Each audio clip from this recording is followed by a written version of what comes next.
Hello, Cyan Roses, Mr. Gadgeton here, and I am going to be sharing my favorite book with you, The Little Prince. The Little Prince is my favorite book of all time. So, sit back, relax, and I hope you enjoy this reading of The Little Prince.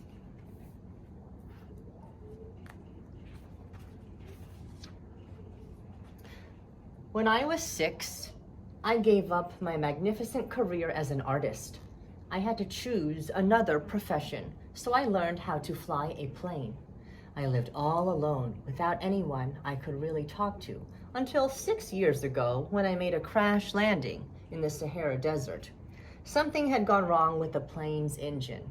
On the first night, I fell asleep on the sand, 1,000 miles from the nearest civilization. So you can imagine my surprise when, at sunrise, a funny little voice woke me up, saying, "Please, draw me a sheep." Huh? Draw me a sheep.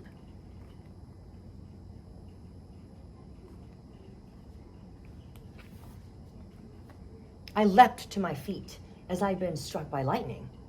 I rubbed my eyes and I saw the most extraordinary little man standing there, examining me from head to toe. I told him, I was quite annoyed, that I didn't know how to draw. He answered, "It doesn't matter. Draw me a sheep." So I started to draw. He watched me closely. Then he said, "No, that one is already very sick. Draw another one." I started to draw again. My friend smiled kindly. He said, "That's not a sheep, that's a ram. It has horns." So I scrawled out one last drawing.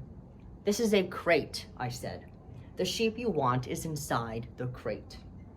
I was quite surprised when I saw my young judge's face light up.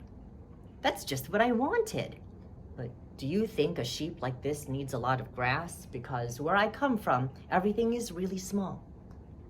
And that's how I first met the Little Prince. But it wasn't until much later that I finally understood where he had come from.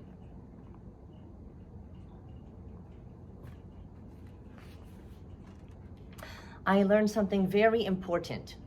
The planet he came from was barely bigger than a house. The Little Prince asked, "It's true, isn't it, that sheep eat bushes?" "Yes, that's right." "Oh, good. So they must eat baobabs too, right?" Because you see, there were some terrible seeds on the Little Prince's planet, baobab seeds. The planet's soil was full of them. Now, with a baobab, if you allow it to grow too much, you can never get rid of it again. It will take over the whole planet. It will riddle the planet with roots, and if the planet is too small, and if there are too many baobabs, the planet will explode. Not good.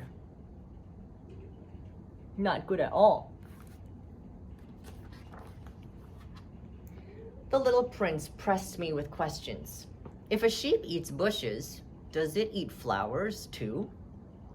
"A sheep eats everything it finds." "Even flowers that have thorns?" "Yes, even flowers that have thorns." "Then what's the point of having thorns?" "There isn't any point. It's pure meanness on the part of the flower." After a brief silence, he burst out rather grudgingly, "I don't believe you. What if I know of a flower that is unique, a flower that doesn't exist anywhere else except on my planet?" And with that, he began to cry. I held him in my arms until he fell asleep.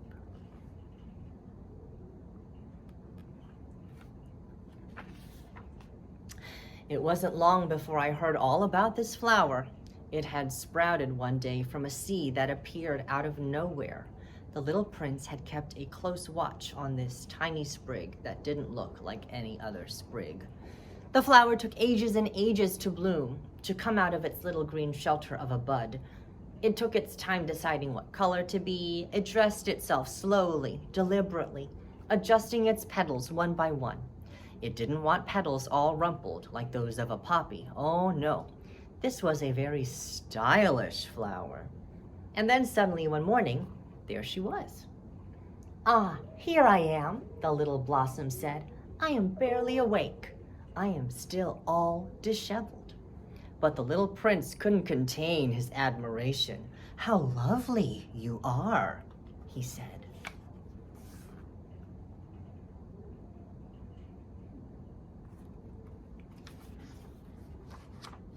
It wasn't long before the flower began to torment him with her vanity. One day the flower said to the little prince, I'm terrified of drafts. You don't happen to have a shelter, do you? Terrified of drafts, are you? That's not a very good thing for a plant, is it? Remarked the little prince. Quite a complicated flower. At night, I want you to put me under a glass cover. It's very cold here where you live, said the flower. And to make sure the little prince had gotten the point, the rose coughed 2 or 3 times. So despite his growing affection, the little prince began to grow unhappy. Uh-oh. To escape his sadness, it seems the little prince hitched a ride with a wild flock of migrating birds. He traveled through the region of asteroids 325, 326, 327. So he began to visit them.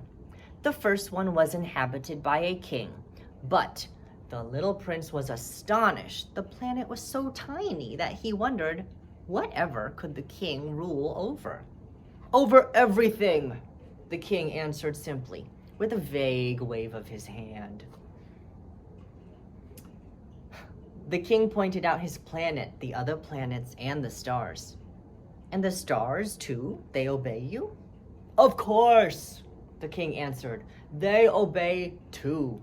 I don't tolerate disobedience. The little prince was impressed by such a show of power. He said boldly, I'd like to see a sunset. Can you please command the sun to set? You'll have your sunset, answered the king. I command it. It will be tonight around 7:40. Then you'll see how my commands are obeyed.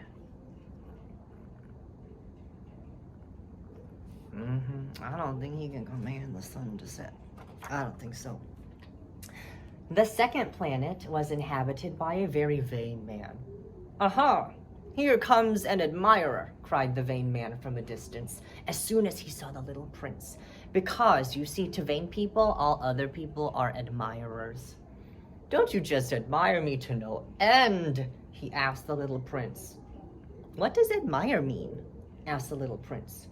To admire means to acknowledge that I am the most handsome, the best dressed, the richest, and the most intelligent person on the planet. But you are the only person on your planet, the little prince said. And the little prince left. Grown-ups are so strange, he said to himself as he went on his way. I agree, grown-ups are strange. The next planet belonged to a businessman. He was so busy that he didn't even look up when the little prince arrived. 3 and 2 make 5. Hello.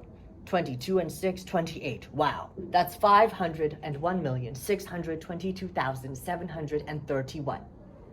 500 million what? Asked the little prince. Millions of those things one sometimes sees in the sky.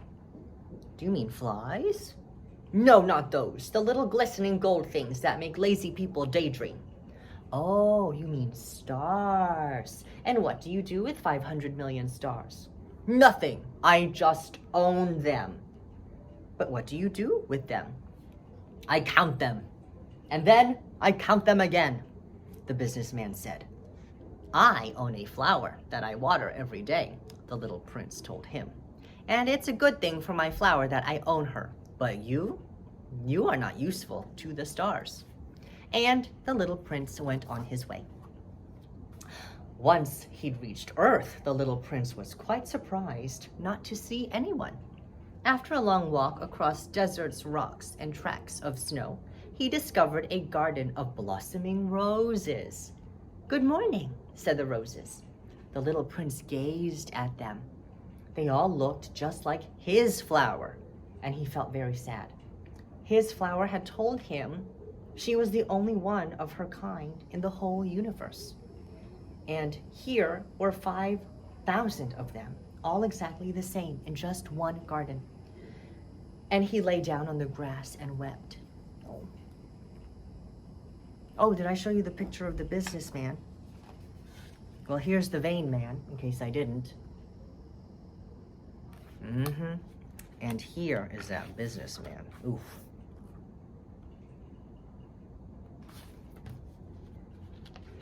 And here is the garden of roses. But back to the little prince. He is weeping. And that is when the fox appeared. Good morning. I am over here, said a voice, under the apple tree. Who are you? Asked the little prince. You're very handsome. I'm a fox, said the fox. Come play with me, the little prince suggested. I'm so sad. I cannot play with you, the fox said. I am not tamed. Oh, excuse me, said the little prince. What does tamed mean? It means to create ties with, the fox answered. To me, right now, you are just a little boy, no different from 100,000 other little boys. And I don't need you, and you don't need me either. I'm nothing to you but a fox, like any other 100,000 foxes. But if you tame me, we will need each other, and we will love each other. You will be the only boy in the world for me. I'll be the only fox in the world for you. I'm beginning to understand, the little prince said. There's this flower I know. I think she has tamed me.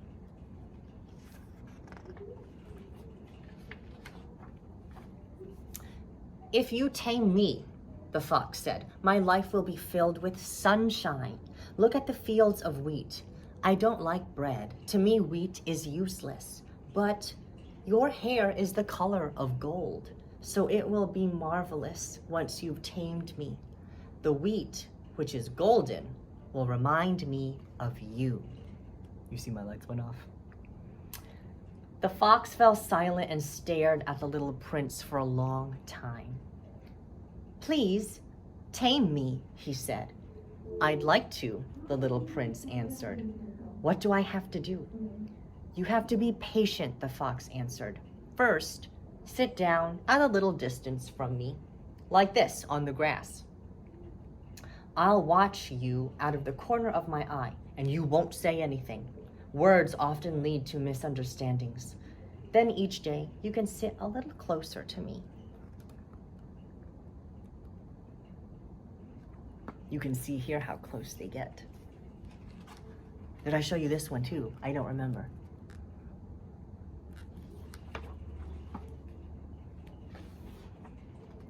The next day, the little prince came back.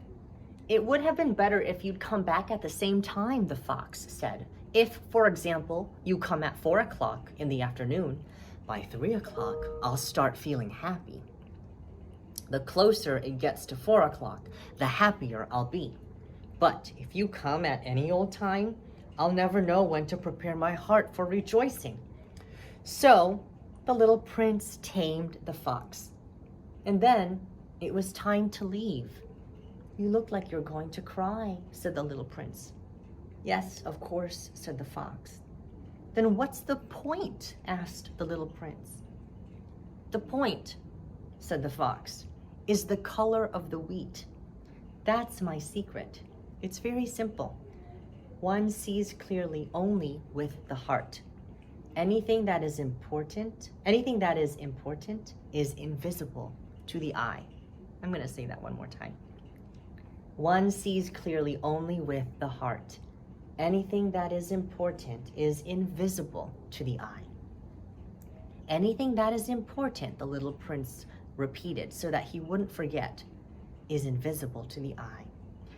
It's all the time you've spent on your rose that makes your rose so important, the fox said. Once you've tamed something, you're responsible for it forever. You are responsible for your rose.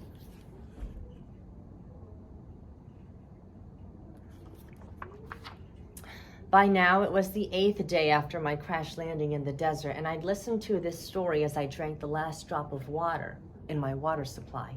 So we started walking. When we'd walked for hours, night fell, and the stars began to disappear. The little prince said, "The stars are beautiful because of a flower we can't see. And what's beautiful about the desert is that it's hiding a well somewhere we cannot see." As the little prince was falling asleep, I picked him up and started out again. I found the well at daybreak. I lifted the pail up to his lips. He drank from it, eyes closed. "Where you're from," said the little prince, "people plant 5,000 roses in a single garden, but they don't find what they are looking for. And yet, what they're looking for can be found in a single rose or in a sip of water. But the eyes are blind. You have to search with your heart."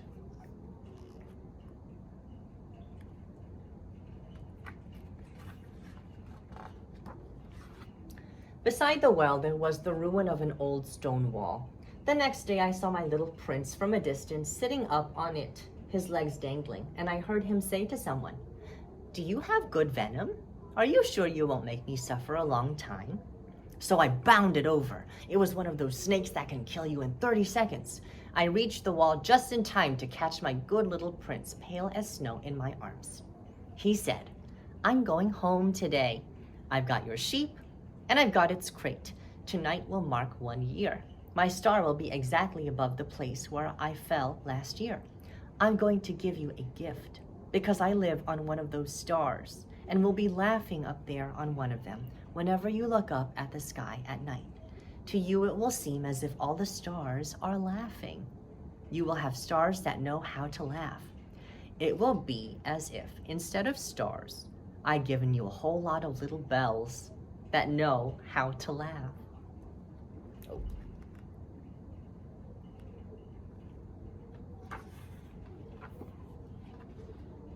What a great gift.